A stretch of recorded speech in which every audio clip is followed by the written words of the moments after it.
Hello everyone, क्या हाल चाल है। उम्मीद करती हूँ कि आप सब ठीक ठाक होंगे, खैरियत से होंगे।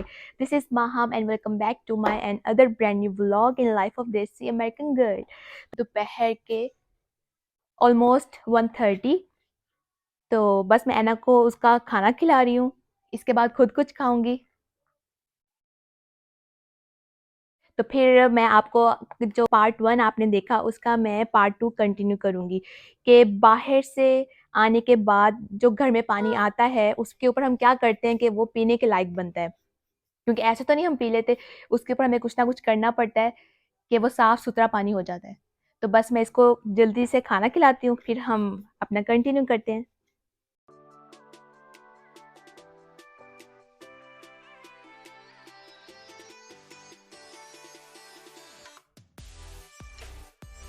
जी, तो हमारे घर घर के अंदर, घर के बाहर का तो आपने देख लिया। अब घर के अंदर जो चीज़ होती है वो किस तरह होती है। तो सबसे पहले पानी जो वेल के अंदर से आता है क्रॉल स्पेस में, ये देखिए आपको मैं दिखाती हूँ। ये है क्रॉल स्पेस। ये ऐसे लग रहा है कि जैसे पता नहीं कौन कितनी डीप जगह है अंदर और कितना ऐसे अंधेरा लग रहा है, लेकिन मैं आपको ना किसी दिन अंदर जाके दिखाऊंगी। इसके अंदर है एक टैंक। तो पानी आ जाता है उसके अंदर और फिर वहां से आ जाता है यहाँ पे, इसको कहते हैं फिल्टर। तो ये मैं वन एवरी मंथ यानी कि ना हर महीने के स्टार्ट में ना इसको मैं चेंज कर देती हूँ। तो चेंज कैसे करना है, ये फिल्टर लगा हुआ है आराम से, कोई इसमें रॉकेट साइंस नहीं है। इसको मैं निकालूंगी, इसके अंदर डालूंगी, हल्का सा ऐसे पुश करूंगी तो ये खुल जाएगा। तो बस इसको मैंने चेंज कर देना है और फिर यहाँ से पानी आ जाता है इन सिलेंडर्स के अंदर। तो इसमें क्या है, इसमें केमिकल है। जिस तरह पानी जब इसके अंदर आएगा ना तो उसमें कुछ भी हाइड्रोजन होगी या एक्स्ट्रा आयरन होगा तो वो ना इसको क्लीन आउट कर देगा। मतलब कोई स्मेल वगैरह आ रही है तो उसको साफ कर देगा। जिसके लिए यहाँ पे हमने रखा हुआ है सॉल्ट। मतलब इसको इसको भी हम ना एवरी मंथ यानी कि सॉल्ट हम चेंज कर देते हैं, रेगुलर सॉल्ट की तरह ही है। तो उसके टुकड़े किए हुए हैं, तो ये इसी पर्पस के लिए रखा हुआ है। फिर यहाँ से पानी आ जाता है इसके अंदर, इसको कहते हैं क्लोरीन पंप। तो ये क्या करता है, ये पानी के अंदर थोड़ा थोड़ा मिक्स होके जाता है कि जिस तरह कोई स्मेल ना आ रही हो, या बिल्कुल उसको साफ हाइजीन कर देगा। तो बस ये छोटा सा यानी कि ये प्रोसीजर है। अब देखिए इसमें कोई इतना हमने कुछ भी नहीं किया, ये हर चीज़ हमने खुद लगाई हुई है। क्योंकि यहाँ पे गवर्नमेंट तो नहीं करती, ये सारी प्राइवेट कंपनीज करती हैं। तो अगर आज इसमें कोई खराबी होगी या कुछ भी यानी कि खराब हो जाएगा तो हम कॉल करेंगे उनको। तो वो क्या करेंगे, वो कुछ ही घंटों के अंदर आएंगे और हमें हर चीज़ सप्लाई करके चले जाएंगे। तो इतनी स्ट्रॉन्ग ये चीज़ें हैं कि अगर ये किसी नहर में लगा दी जाए ना तो उसका पानी भी साफ कर सकती हैं ये। अब आप सोचें, तो ये आप किसी गवर्नमेंट पे ना बैठें कि हाँ कोई गवर्नमेंट करेगी, ये कोई आप लोग भी कर सकते हैं। कोई कोई साइंटिस्ट हैं आप में से, कोई स्टूडेंट्स हैं, यंग स्टूडेंट्स हैं, तो अगर आप ये कर लें आपका बिजनेस भी चल जाएगा, तो आपको साफ सुथरा पानी भी मिल जाएगा। स्कूल, स्पेशली स्कूल्स में, क्योंकि बच्चों को ज़्यादा ज़रूरत होती है साफ पानी की। तो ये है यहाँ का जो घर के अंदर यानी कि जो हमारा सिस्टम लगा हुआ है। तो इसके बाद मैं आपको दिखाती भी हूँ कि ये पानी निकलता हुआ कितना क्रिस्टल क्लियर, साफ सुथरा और खुशबू। ऐसे मैं गलत नहीं कहूँगी, खुशबू नहीं होती, लेकिन फिर भी हमें फील होता है कि हाँ खुशबू वाला पानी को ही हम पी रहे हैं, साफ सुथरा। ये है बस जो घर के अंदर हम पानी जिस तरह साफ सुथरा यहाँ पे पीते हैं। और मैं आपको इस साइड पे दिखाती हूँ दो वाटर हीटर। जिस तरह गीजर्स होते हैं ना, समझे ये गीजर ही है, हम यहाँ पे वाटर हीटर कहते हैं।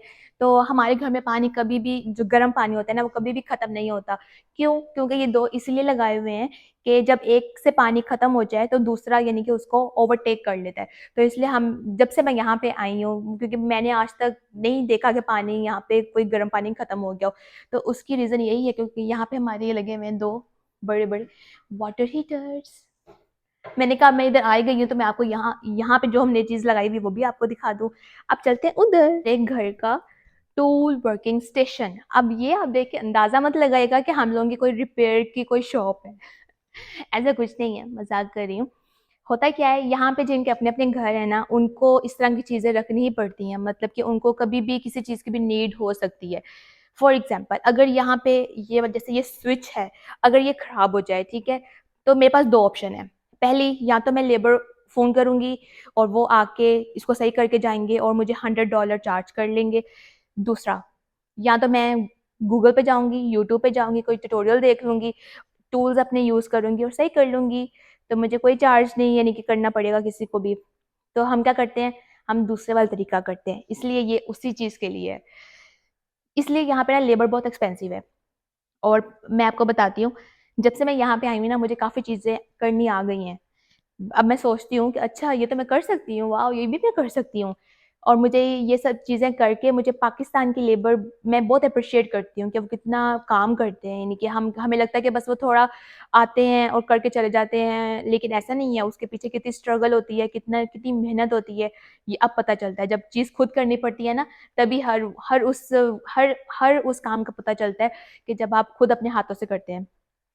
चलिए खैर मैं आपको बताती हूँ। तो ये सारे टूल्स हैं हमारे, जिस ये सारा मैग्नेट है, ठीक है? इसपे हमने कोई टूल चाहिए तो फटाफट हम निकालते हैं, ऐसे चिपक जाता है ये पूरा मैग्नेट बना हुआ है। अब ये गिरेंगे नहीं ये। उसके अलावा ये सारी चीज़ें हमने ऑर्गेनाइज करके रखी हुई हैं। इसके अंदर भी सारे टूल्स हैं, लेकिन कुछ मैंने आप लोगों के लिए निकाल के रखे हैं। जैसे ये है रिंग, ये रिंग मेजर करने के लिए है, ठीक है? मतलब कि अगर मैंने कोई ऑनलाइन शॉपिंग करनी है, ठीक है? और मुझे अपना रिंग साइज नहीं पता, तो कौन सी फिंगर के लिए मैंने रिंग मंगवानी है, तो मैं आराम से ऐसे करूँगी, मेजर करूँगी, अच्छा ये 6 है तो मैं आराम से ऑर्डर कर दूँगी। तो ये इसके लिए हमने ये रखा हुआ है, मेजरिंग रिंग करने के लिए।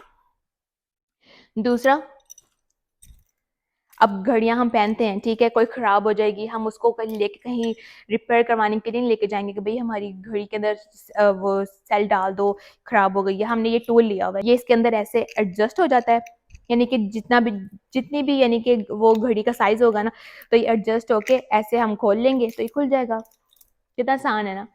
है छोटी-सी चीज़ लेकिन है बड़ी काम की। उसके अलावा अगर मैं कोई बहुत ज़्यादा ज़रूरी काम कर रही हूँ और कोई छोटा टूल है मेरे पास, फॉर एग्जांपल ऐसे गिर गया है, ठीक है? अभी तो मैंने सामने वैसे ही आप लोगों को दिखाने के लिए गिराया है, तो ये ऐसे खुल जाता है लाइक एंटीना। ये भी पूरा मैग्नेट है, तो मैं क्या करूँगी, इसको उठा लूँगी। तो ये इसी पर्पस के लिए इन्होंने बनाया है कि जो काम करते-करते आपके टूल्स सोफ़े के नीचे चले जाते हैं, बेड के नीचे चले चले जाते हैं, कहीं मिलते नहीं है, तो आप ऐसे भी करेंगे ना तो चिपक जाएगा इसके साथ। तो बस ये था हमारा छोटा-सा टूल वर्किंग स्टेशन, ठीक है? और यहाँ पे ये हमने बैटरीज़ रखी हुई हैं, जिससे हमने कोई बहुत डीप क्लीनिंग करनी है, तो हम यहाँ से अपने अकॉर्डिंग हर चीज़ सेट करेंगे, कौन-सा हमें चाहिए, कौन-सा ब्रश चाहिए, जैसे ये लगा हुआ है। कहीं भी कुछ साफ़ करना है तो आराम से ये, और ये इसकी बैटरीज़ है ना, ये ऐसे निकल जाती हैं। ये थोड़ी-सी ना ऐसे, सी ऐसे निकल गई। ये इसका जब चार्जिंग खत्म हो गई तो इसको यहाँ पे ये इसके चार्जर्स पड़े हुए हैं, जैसे ये चार्जर पड़ा हुआ है, इसके अंदर मैं ऐसे लगा दूंगी, चार्ज होने लग गई। तो बस अब इसको चार्ज ही कर देती हूँ, लो हुई हुई है। तो ठीक है, अब ये था पार्ट 2। तो मैंने आपको फिर भी कुछ एक्स्ट्रा इन्फॉर्मेशन फिर भी दे दी है। तो अब चलते हैं अंदर, आज हम क्या पका रहे हैं। आज मुझे अपना लेफ्ट ओवर जो भी 1-2 दिन का बचा हुआ है ना वो खाएंगे, क्योंकि जब 1-2 दिन हो जाते हैं ना किसी कोई चीज़ पड़ी हुई है तो हम ऐसा कोशिश करते हैं कि हम उसको ज़्यादा वेस्ट ना करें, उसको हम खा लें। और बस फिर थोड़ा सा लेफ्ट ओवर खाएंगे और जो आलू पालक वो खाएंगे। और बाहर बहुत ज़्यादा बारिश हो रही है, मैं आपको दिखाती हूँ। मैं स्क्रीन रूम के अंदर हूँ, तो बारिश में मैं गीली नहीं हो सकती। बारिश तो है लेकिन हवा बहुत ज़्यादा है, ये देखें कितनी चल रही है। अभी थोड़ी सी कम हो गई है लेकिन अभी चलेगी। ये पॉट्स वगैरह हिल रहे हैं इसलिए मुझे अंदाज़ा हुआ है बहुत। तो यहाँ बन रही है आलू पालक। मैं फ्री थी, मैंने कहा चलो मैं ना तब तक मफ़िन्स बेक कर लेती हूँ।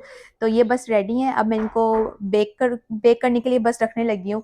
फिर उसके बाद देखते हैं कैसी लुक आती है।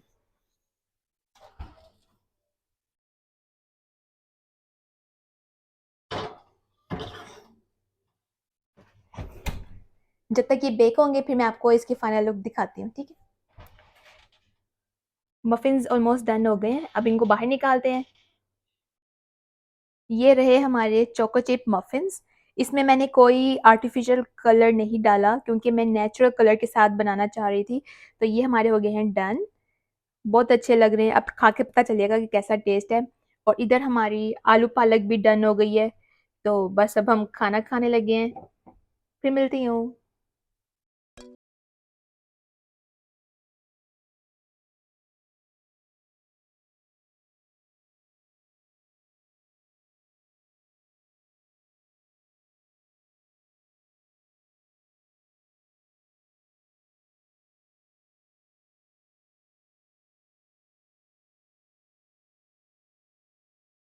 साथ खाना हमने खा लिया अल्हम्दुलिल्लाह। खाना बहुत मज़े का बना, बहुत टेस्टी बना।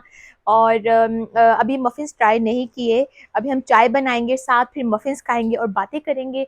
ये बैकग्राउंड मैंने इसलिए चूज़ किया क्योंकि आप देखें इतनी ठंडी हवा चल रही है, सुबह से ऐसा ही मौसम है और अभी अगले 10 दिन तक ऐसा ही मौसम रहने वाला है। तो सर्दी बहुत ज़्यादा हो गई है, हालांकि अब गर्मियाँ वैसे स्टार्ट हो चुकी हुई हैं। 26 डिग्री सेल्सियस जो टेम्परेचर चल रहा है, लेकिन फीलिंग्स जो अभी आ रही हैं वो 12-13 सेल्सियस वाली आ रही हैं। तो आप इसी से अंदाज़ा लगा लें कि कितना ठंड होगा, सर्दी होगी, मतलब अगले 10 दिन तक भी ऐसा ही मौसम रहेगा। लेकिन खैर, अगर आपको मेरा आज का पार्ट 2 पानी के अरेंजमेंट का व्लॉग अच्छा लगा है तो आप मेरे इस व्लॉग को लाइक कर सकते हैं, मेरे चैनल को सब्सक्राइब कर सकते हैं, कमेंट कर सकते हैं, सजेशंस दे सकते हैं।